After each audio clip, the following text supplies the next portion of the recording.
Musicians, you've been lied to. While a lot of musicians have heard the advice, don't focus on vanity metrics, when it comes down to it, what are the metrics that most musicians are tracking? They're tracking how many views their videos are getting, and they're tracking how many followers they're getting. But what if those view counts and those follower counts actually didn't tell you accurately if your music business was moving forward or if it was stuck? See, the truth is there's only a handful of metrics that actually matter when it comes to moving your career forward. And I want to share those with you. In today's video, I'm going to be covering why most artists are ignoring what I call victory metrics and are focusing more on vanity metrics. And how do we get out of that trap? How do we get out of this rut that most musicians are in? Because we've heard the advice not to look at vanity metrics, but it seems like most musicians don't know what to look at other than vanity metrics. So I want to help demystify that for you in today's video. So stay locked in, because once you learn this, you're not going to be scraping around for vanity metrics anymore, okay? So the first thing that we really need to understand is we need to have a primer as to what vanity metrics really are, okay? So view it like a triangle, okay? There's a hierarchy of engagement when it comes down to social media, okay?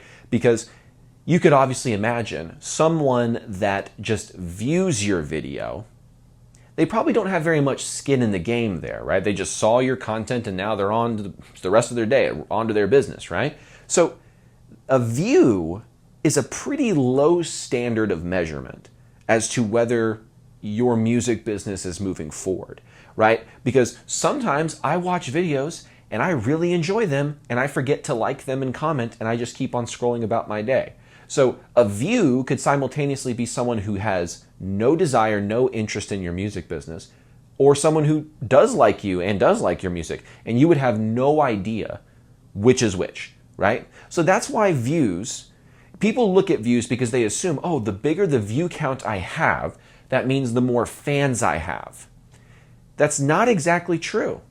The more views you have, the more views you have. That's really what it means, because those views could be of people who just passively consumed your content and scrolled about their day. They could be about people that saw it for 5 seconds and then didn't really enjoy it and scrolled on. There's no way to discern that, okay? So we can't, first of all, look at views as a measurement of whether your content and all this kind of stuff is good for your music business. Because put it this way, if you had a video that had 1,000 views, but 0 comments and 0 real engagement other than like maybe a handful of likes, would you say that that post did better for your music career? Or a post that gets 200 views but gets 20 likes? Which of those two posts would you rather have? Well, I would rather have the second one, because in the second one, I have another metric that separates it from views. Because if I just looked at the views, I would say like, oh, the 1,000 view video clearly did better for my career.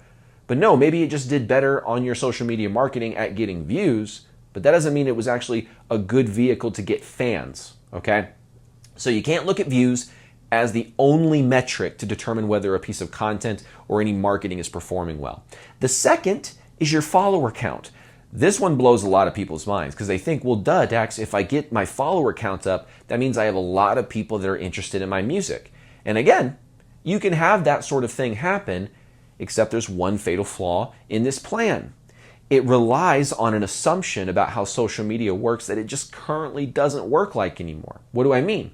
What I mean is, back in the day, if you had 1,000 followers, you put out a post, Instagram or whatever would send it to your followers, and if a certain percentage of them engaged, it would send it to more of your followers. It doesn't work like that anymore. So there's actually no real world utility and value from gaining followers. It's a vanity metric for a reason. We can say, I've got a bunch of followers. Okay, but what are those followers doing, right? And if your content isn't being regularly shared to them, it really serves no use for you to have them as a follower, because they're not seeing your content either way. So follower counts aren't the determining factor of whether your music career is moving forward or is stuck either, because we can't discern the difference between, like, okay, someone who's following me and is regularly engaging with my content and someone who's following me and the algorithm never shares my content to them. And what happens is the more followers you get, over time, the percentage of people that don't get your videos gets bigger and bigger and bigger, right? So again, Followers and views are not good measurements as to whether your content or your marketing is working. Okay, now we know the basic vanity metrics. I'm staring at my Spotify monthly listeners. I'm staring at my, my view counts on each video. I'm staring at my follower count on my social media. Those are vanity metrics. But what are the victory metrics? What are the metrics that actually matter?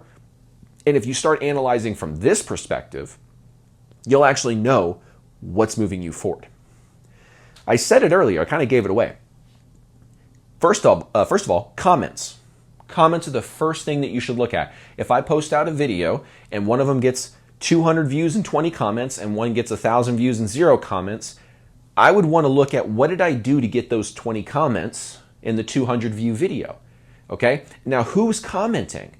If people are commenting like, I hate you, that's one thing. But I'm betting you if you're getting 20 comments, a majority of people are like throwing heart emojis or fire emojis or clap emojis or the hands up emoji or something. They're doing some kind of praise emoji. Or they're saying, hey, this is cool. Hey, I like this. Blah, blah, blah, blah, blah. People expressing positive affirmations for what you put out, right? That is a prime candidate for you to do something that most musicians don't do.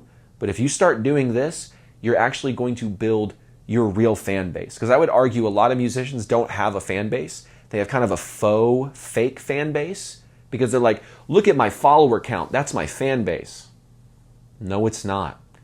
I would argue that one of the strategies that you can do, first of all, your fan base, in my opinion, is your email list subscriptions, right?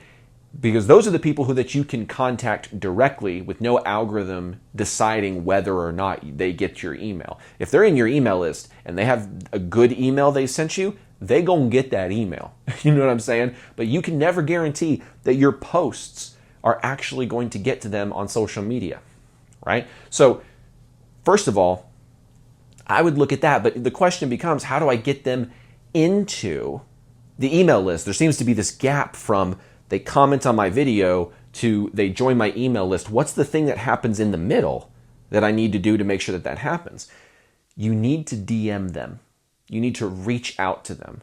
So many artists and musicians are timid and shy to reach out to the people that will be their potential supporters. And you cannot be shy in this business. You have to go out of your comfort zone a little bit and start reaching out to these fans. Now, there's ways that you can do it that you come across super spammy and inauthentic. Definitely don't recommend that you do that. I recommend that you come across as another human being speaking to another human being, right? So think about it like this. If people comment on my videos, they're expressing that they enjoyed my stuff so much they just had to say something. Well, then if I reach out to them and I thank them for that engagement, say, hey, thanks for supporting the channel. I really appreciate it. Have you been listening to me for a minute, or is this the first time you discovered me? Well, now you're asking them questions, trying to discover where they're coming from in their journey to discover you. And then you might find out, oh, I just discovered you. I saw your video. I thought it was really cool. Or they might be, oh, I've been watching your videos for a long time. In either case, you can direct the conversation based on their answers in such a way that eventually you land at the place of, hey, would you like to join my email list? Now, one strategy that we've been doing that's been very effective is specifically if you're on meta-based platforms like Facebook and Instagram, is drive people to a free group that's between the DMs and the email list to kind of warm them up if they're especially like cold and they just discovered you and they don't really know you. So you can send them to your Instagram close friends list, or you can send them to your Facebook group that you've created that's just for your fans and stuff. And in that group, in the Instagram close friends list, you can start to warm them up, send them things that will build up that connection, and then eventually make an offer to get them on the email list. But if you're on TikTok and you're DMing people, sometimes you can go straight for the kill. You can go straight for the, hey, thanks for engaging and supporting. I really appreciate it. How long have you been listening to me? Oh, I've been listening to you guys for a little bit. I really like you guys. Well, that's great. We've actually got a brand new song that no one's heard yet that you can get access to now if you join my email list. Would you like me to send me the link? Or would you like me to send the link over to you? And they'd probably be like, yeah, do that. And you can just go for it. So what are the metrics that matter? Okay, now that I've talked a little bit about it, let's really define this, okay? So the metrics that matter on a monthly basis, I would say that your monthly listener count is like right in the middle. because it is a metric that does have an exact relationship with people consuming your music as opposed to content that's a little bit more vague. That monthly listener count is somewhat reliable, except that it's not really a monthly listener. It's your monthly impressions. That's a better way to view that metric, is how many impressions did your Spotify get this month? That's a better way to view it, okay? So it's kind of like right in the middle, right? But what are the more important victory metrics, in my opinion, that you want to focus on? One, how many new email subscribers did I get this month? Okay, you need to be tracking every 30 days how many people are coming into the email list. Now, based on that information of however many people join your email list, inside your email list, you got to sell something. Now, I don't recommend you just sell something right out of the gate. I recommend you build a little bit more rapport, tell some stories, and get people on your side. But then you got to sell something once they're in the email list so that you can track the next metric, which is, okay, I know how many people are joining my email list every single month. And then I know how many people are buying things every single month. So I know the total number of dollar amount sold every single month. So then you can start to say, for every 100 people, let's say, that come into my email list, I make $100. Okay, so now you can start to track that you're basically earning $1 per person in your email list, right? It's like when you go out and you play a live show and there's 100 people in the room, and let's say you sell $200, that means you made $2 a head. Right? You can kind of view it in that same sort of lens where it's like every person that comes into your email list, how many heads divided by the total profit, right? And then you find out the same number. So that's the first thing we need to look at is email subscribers to sales per month. Streams per month are cool, right? Because that's going to help determine your royalty kind of floor of income. But as you probably have discovered in the beginning, on the low end, it's pennies. On the high end, for the up-and-comer, you may get $100+ after a few months of letting it cook. You know what I'm saying? So royalties are just kind of that floor of income that slowly drips and builds like a piggy bank that you're just kind of chipping. You're putting some pennies in there bit by bit by bit and bit. And then one day you can withdraw it from the bank account after 5 or 6 months and it's built up to 50, 100, 150 bucks, right? Right. Like my band's last streaming withdrawal statement was like $160, right? It's nothing crazy. But it's something. It beats a poke in the eye, I'll tell you that right now. So I'll track that too. But to me, it's way less important of a metric than how many email list subscribers did we get, how many sales did we get that month, okay? Now, when you think about this, you got to track a little bit deeper now. So what are all the metrics that I've mentioned that are victory metrics? Comments, DMs, email subscribers, sales per month, streams per month. I said a handful because it's literally 5. So think about that in chronological order of the events that take place. Someone comments on my video. I can track how many people comment in a month, right? That's a number that you can track in your analytics. So you track how many people commented this month. Of the people that commented, how many people was I able to DM? Because you'll have some people that are repeat commenters and so you won't be able to DM them every time they comment, right? But how many people of the people that commented was I able to DM this month, right? So if you had 100 comments, maybe you got some repeat commenters, so you were only able to DM 80 of them, okay? So okay, for every 100 comments I get roughly 80 DMs out of it. And out of 80 DMs, how many people moved over into the email list?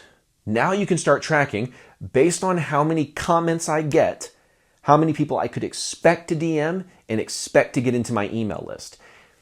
Those are the metrics that actually matter. That's what tracking a business looks like. Yes, it involves probably getting an Excel spreadsheet or a Google sheet and typing this information in there. Or if you're one of my clients, we give graphs and sheets to them like this all the time. You think about it, you have to track exactly, okay, not how many views did I get this month, how many comments did I get this month, of the comments I got, who was I able to actually message, of the people I was able to actually message, how many messages did it take to get one person into the email list? So you can start coming up with like, for every 4 DMs I send, I get one person in the email list. So if I message 100 people, that means I'm getting 25 people into the email list. Now I know what's happening. People are like, Dax, this sounds like a lot. Well, put it this way.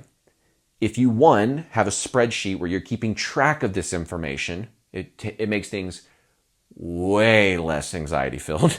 You get way less overwhelmed because you've got the actual business infrastructure. Like, let me plug this into a spreadsheet so I don't have to think about it. Google can think about it in the spreadsheet, right? So you got to get that first and foremost so that you can start tracking it, so that you can start seeing, okay, here's how well my comments are, here's how well my content is doing, because I know it's getting these amount of comments to these amount of DMs to this amount of email list subscribers. And I know for every amount of email list subscribers that join here, I make this amount of money on the back end.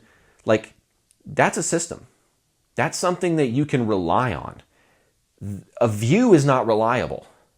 A follower is not reliable. This system that I'm describing to you is reliable because it's giving you clarity. It gives you actual clarity as to how well or how poorly your content is performing, because it shows you ultimately what the goal of your content is. People think the goal of their content is to get big views and big follower counts. No, no, no, and no. The goal of your content is to get comments. And the goal of your comments is to reach out to those commenters. And the goal of reaching out to them is to get them on the email list. Hopefully you guys have gotten it. I've said that process like 3 or 4 times in a row just to really drive that process home. Because I know for some of you it's new. But you need to be okay with the fact that, like, listen, if you message 5 people a day, can you take 15, 30 minutes and message 5 people on Instagram or TikTok a day?